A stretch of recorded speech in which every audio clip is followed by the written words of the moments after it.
Tough talk from Donald Trump.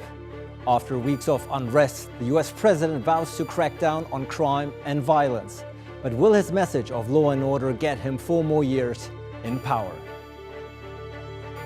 I'm Ali Aslan, and today's newsmaker is Donald Trump's re-election strategy.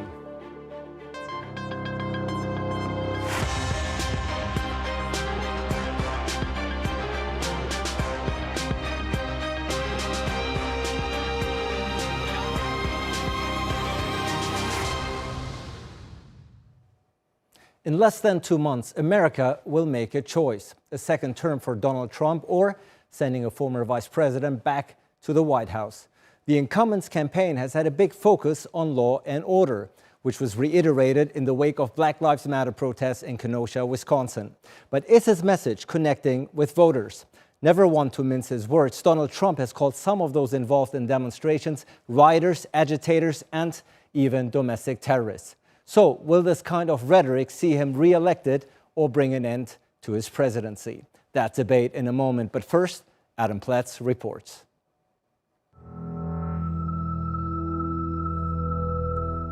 Every 24 hours, it's pain, it's number pain. It hurts to breathe, it hurts to sleep, it hurts to move from side to side, it hurts to eat. The words of Jacob Blake, who was shot in the back 7 times by a police officer in the town of Kenosha, Wisconsin. He's now paralyzed from the legs down. That shooting sparked protests in which 2 demonstrators were shot by a 17-year-old that police have described as a vigilante. In the aftermath, President Donald Trump visited Kenosha despite requests from Blake's family and local officials for him to stay away. They feared his presence would stoke more unrest. But Trump took the opportunity to take his tough on law and order message on the road. To stop the political violence, we must also confront the radical ideology that includes this violence. Reckless far-left politicians continue to push the destructive message that our nation and our law enforcement are oppressive or racist. They'll throw out any word that comes to them. Actually, we must give far greater support to our law enforcement. Wisconsin is a key battleground state in the November presidential election, so it wasn't long before Democratic candidate Joe Biden visited too. In contrast to Trump, Biden spoke with Blake by phone and met his family in person. But the former vice president has also been keen to promote his own law and order credentials. Protesting is a right and free speech is a right, but to engage in violence, burning, looting, and the rest in the name of protesting is wrong, and the persons should be held accountable for their actions. Trump has been portraying Biden and the Democrats as soft on crime, but he may have difficulty doing so. In 1994, Biden drafted the Violent Crime Control and Law Enforcement Act, which many critics blame for mass incarceration in the 1990s, especially impacting Black Americans. So can Trump's tough talk turn history on its head? And might he manage to persuade an American public, reeling from nationwide divisions and demonstrations, that he is the long arm of the law? Adam Platz, The Newsmakers. Well, to discuss this, I am joined now from Garner, North Carolina by Dawn Blagrove. She's the executive director of Emancipate NC, a project aimed at dismantling structural racism and mass incarceration. Former police detective Oscar Odom III was the first deputy sheriff of New York City. He's currently professor and chair of the Criminal Justice Division at the ASA College in Brooklyn. And Brendan Pozo is in Keene, New York. He was the chief of police in Burlington, Vermont, and a precinct commander at the NYPD. Welcome to you all. Dawn, for many months it seemed that the #1 decisive issue for the upcoming U.S. election campaign would be the coronavirus, and Donald Trump has been very much on the defense for his handling of the pandemic. Now, he seems to have found its footing again. He's on the offensive and has found a new cornerstone of his campaign, namely law and order. Are you concerned that this is the topic that will actually help him gain another 4 years in the White House? No, I am absolutely not concerned. His move to law and order is, in essence, an act of desperation. Up until his mismanaging of the coronavirus, what we had seen was that the economy was strong, jobs were on the rise, and it was a strong possibility that he was going to run on the economy.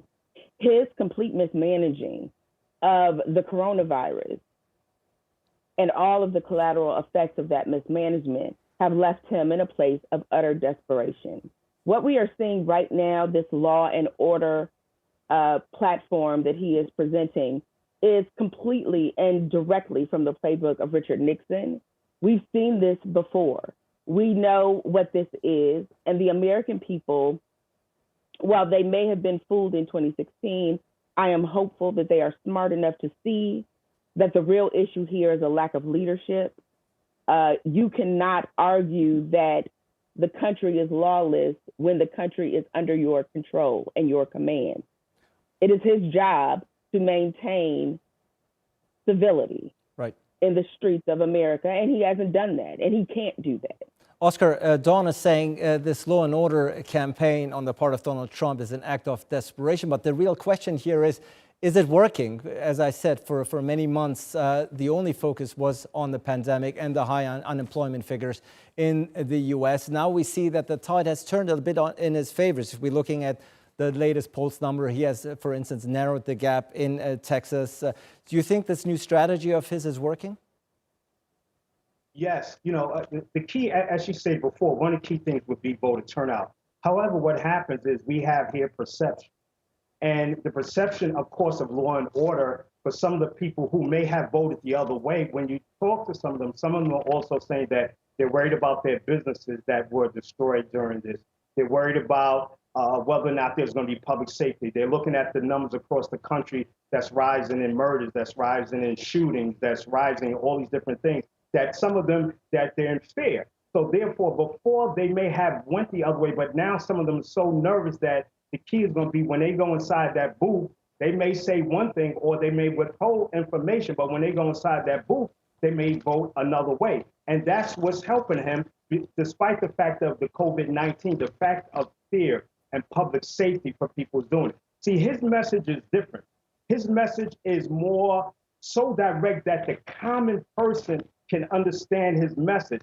It's not convoluted, it's not technical, it's just basic, you know, and it's so basic that it appeals to all people. Like they said the last time in the vote, when it was Hillary and Donald Trump, her stuff was spot on. She was, speaking very well. She was hitting the topic. She was hitting issues. However, to the common person, they were unable to interpret all of that. So therefore, they went on basic stuff such as the Second Amendment of the United States Constitution. You have a right to bear arms. I'll give you a job. That's so basic, not complicated. And people just said, well, if he's going to give me a job, he's going to give me the right to bear arms, then I'm going to vote for him. So now people are afraid with what's taking place now within inside the streets. I'm retired law enforcement. I still consult and go out there in the streets and look at things.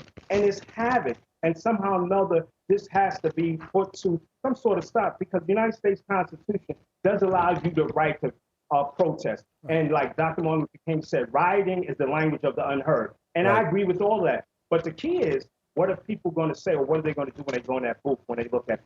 Brennan, Donald Trump certainly seems to go for the Achilles heels on the part of the Democrats and Joe Biden in particular, because he can point towards the Democratic mayors and governors saying, look, they are the ones who are not curtailing these violent clashes. So it will have to be up to me to come in and save the day. Yeah, I think that Dr. Odom makes some excellent points, and I think it's important to realize that there is this Achilles heel in the Democratic Party. I made no secret of my displeasure with President Trump. I fervently hope he's not reelected. But my worry is that in American cities right now, and primarily Democratic cities, for a variety of different reasons, violent crime is clearly up. The murder rates are clearly up. You can look at a lot of peaceful protests, but then there are also protests where small businesses are being destroyed, not just corporate businesses, but small ones. Molotov cocktails are being thrown. These are facts, right? I always used to say that in the most dangerous communities I policed, 99.9% of the people there were great law-abiding people. It was an honor to serve. It was that tiny margin that fundamentally change the character of those communities. And it's these margins that's changing the character of the debate and the tenor of the debate in American cities. So I guess I'll say Trump is an expert at fear mongering. We've been able to dismiss a lot of his fear mongering as completely unfounded, but to the extent that he can convince voters that some of these fears may be real is the extent to which the Democrats have a vulnerability that we have to address. Don, do you see the concern that, as justified as the Black Lives Matter protests are, that they have been hijacked perhaps by people who have other motives? Donald Trump certainly calls them agitators, even domestic terrorists, but we don't have to go so far. Even people who might be willing to resort to violence are certainly countering the message and are doing a disservice to those who are on the street, in a sense, protesting peacefully, aren't they? So I would strongly disagree with that characterization. First of all, what we know for sure is that somewhere in the neighborhood of 94 to 95% of the protests that we've seen since the death of George Floyd have been peaceful. So let's be clear that there is a narrative being created that does not accurately reflect what is happening on the ground. The vast majority of these protests are peaceful, and that is what we should be talking about. Trump is fear-mongering here. These are not violent crimes. And for those protests that turn to violence, I would offer to you that it is actually the police who antagonize the peaceful protesters, the police who bring violence to these protests, and then stand back. But what do you say, Don, what do you say to someone like Brandon, who clearly has come out and says he would not vote for Donald Trump? He wants him to lose, but at the same time, he's very much concerned about the increase of street violence associated with these protests. I would say to Brandon that he needs to be critical and think logically about what we're actually seeing. We are not seeing chaos in the streets. That is not what we're seeing here. But more importantly, I would ask Brandon to focus more on what is causing the anger and the lack of trust in law enforcement in our communities. I would ask Brandon and all Americans to let's talk about the underlying issue of systemic and institutional racism and how we root that out. I think there's no one here on this show anyway who would argue against that. Racial systemic violence in the U.S. Perpetrated by the police in particular is to be condemned by no means. But is the chaos working in the favor of Donald Trump, even if the violent protests are only 5 or 10% as it is? But at the end of the day, it's the image that is being conveyed here, and he himself is being portrayed or portrays himself as the savior. Right, and I agree with what she just said. But once again, it goes back to the perception. When you look at it, when I watch CNN or I watch MSNBC, and I see that they have the polls so close, and that even in some places Trump is winning. Now, this is on CNN and MSNBC, not Fox. And they're saying how close it is in some places where he's ahead. That tells me that the perception or the fear-mongering is definitely working, because how can you be that close with everything that's taking place? You know, how do you get that close? You see this stuff, you see the footage, you see what happens, but still you remain close or ahead. So the perception that he has to the public, this is what's causing him to vote this way. So therefore, though the previous two speakers were correct in what was taking place and what is actually happening on the ground, but the perception of what's going on causes this closeness inside the polls. And like I said, if I watch CNN and MSNBC and I see that they say that it's neck and neck or it's more, it has me to wonder, because if I'm watching Fox, I know what to expect. But not on CNN and MSNBC, when they're saying that the law and order is working for him, and they are concerned about it, as previously said, like with Nixon or whatever, that they worried about it because this is an issue.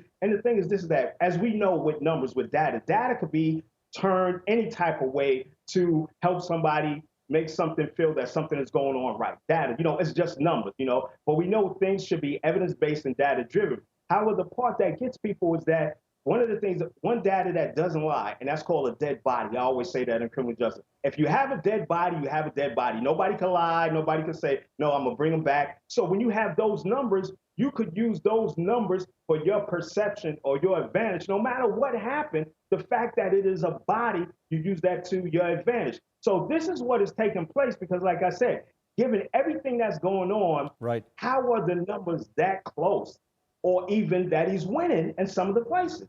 And the numbers seem to be even getting closer. But and it's no coincidence, Brennan, if we're seeing Donald Trump has shown up in Kenosha, Wisconsin, even though he was advised by the local mayor not to do so. Of course, the killing of George Floyd in Minneapolis, in Minnesota, another key swing state, battleground state that is up for grasp here and will be crucial in deciding the upcoming election.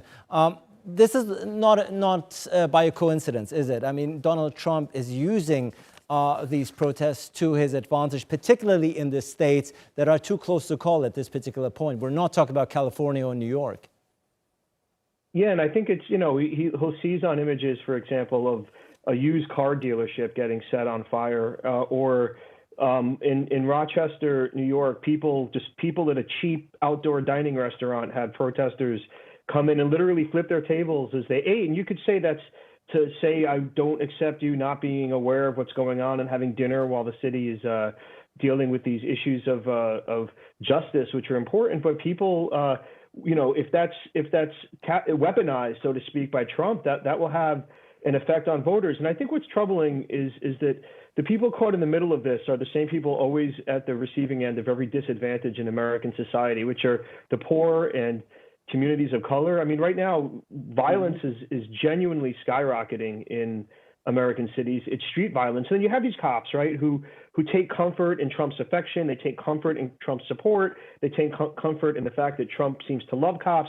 When they align themselves with Trump, when the New York City PBA, police union, endorses Trump, it infuriates communities of color, generally. It's not a monolith, right, but rightfully so. But then these very same communities are the ones that are dealing with elevated levels of street violence and need the police and other partners for help. And I think that, no matter who wins here, it seems right now listen, I know who my guests are and I can't speak from lived experience, but it seems like Black Americans are caught in the crucible and coming up on the losing end no matter what. John, clearly no one is disputing the legitimacy of the BLM protests, but they seem to be counterproductive at this point as far as the numbers are concerned, that the narrowing the gap is concerned. Would you be in favor, just for the sake of defeating Donald Trump in November, to stopping those protests, to step aside for the time being until the election? Absolutely not. Because let's be clear, those people who are transferring their support from another candidate to Donald Trump, they are not doing that because of these protests.